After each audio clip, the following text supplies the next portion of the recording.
tak se ti zdá, že sama si zbyla. Ahoj všichni, kdo na to koukáte, především teda Honza a Eva.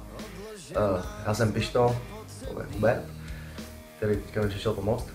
A já jsem byl požádán, abychom s kapelou přijeli zahrát na váš velký den. Bohužel děláme teďka na nový desce a termínově jsme to nedokázali skloubit.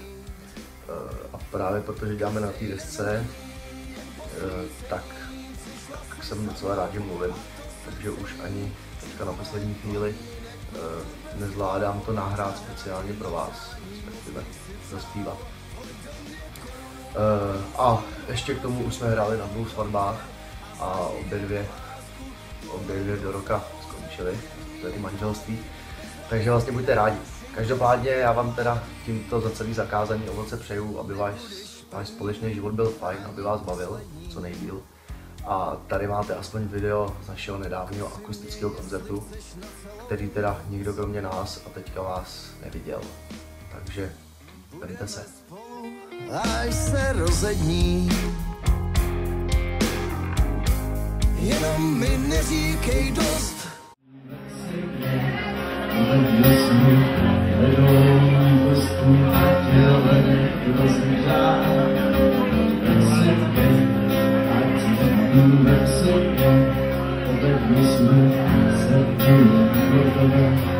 Budeme si hrát.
Seznámení